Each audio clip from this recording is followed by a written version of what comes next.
ما با جواد آکاتو وارد این مذاکره میشیم. اهمیت جواد و واسه شما و دولت اسرائیل میدونم، اما با توجه به شرایط اینجا جواد فرصت شرکت تو این مذاکره رو از دست داد. هنوز فرصتی پیش نیامده که از دست بره. فعالیت‌های نظامی سوریه ما رو بیشتر قدرتمند میکنن. هر طور شده این مذاکره مال ما میشه و جواد هم باید با ما باشه. منم جواد رو به اندازه شما دوست دارم و امیدوارم همونطوری که گفتیم فرصت از دست نرفته باشه.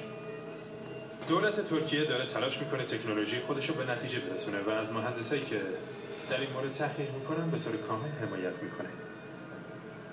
به خاطر اتفاقات چند روز اخیر جواد برای حفظ جونش باید تا روز مذاکره خارج از ترکیه باشه. نگران نباشین، جواد رو راضی میکنم که با من بیاد. پس مشکلی نیست.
تو منو تهدید کردی، آره؟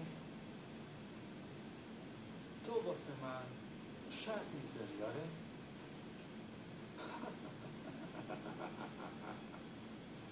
پویا جان، قهرمان بازی هم حدی داره. منم یه زمانی زیاد از این کارو کردم. بعد دیدم مدالایی که بهم میدن به دردم نمیخورن. یکی یکی انداختم گردن دشمناییم که اعدامشون کرده بودن. اما یکیش هنوز مونده. بهترین مدال خدمتم. اونم میندازم گردن تو.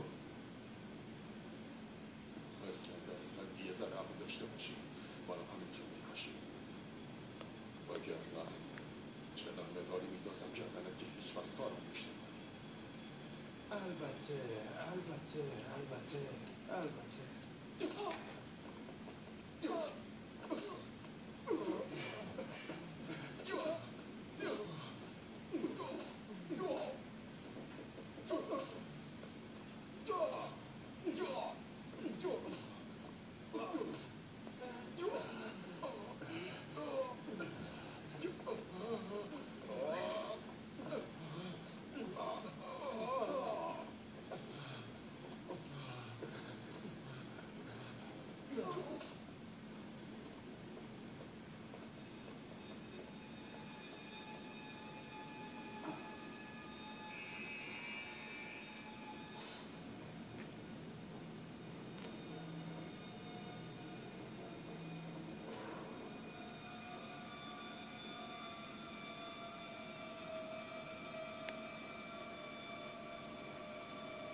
انشالله که خبر خوبی برامون داری. متاسفانه نه. جواد یکی دیگه از پروفسورها رو کشت و فرار کرد. بچه ها بهم گفتن RPG زدن، آره؟ واسه جدیدتون رو تبریک میگم. به خاطر کمکتون ممنونم. در واقع من باید به خاطر کمکتون ازتون تشکر کنم. جناب نخست وزیر دستور دادن که من و همکارم در هر مورد به شما کمک کنیم. ممنون. تنها درخواستم از شما اینه که تا وقتی کار من با جواد تموم نشده کاری بهش نداشته باشیم و تو قتل پروفسورام دخالت نکنیم. حتما.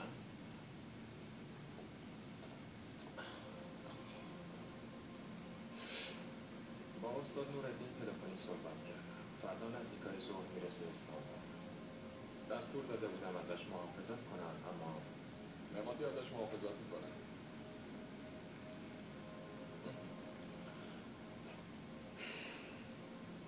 پولاد خان، میخوام اصل موضوع رو به من بگی.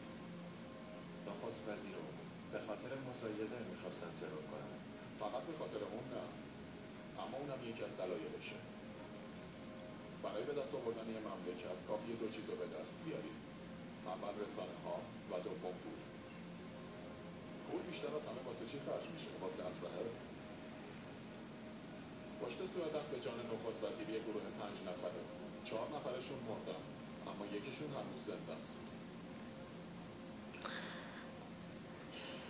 شاید تا حالا اونم کشته باشم که نقششون رو نمیده. مرده یا زنده؟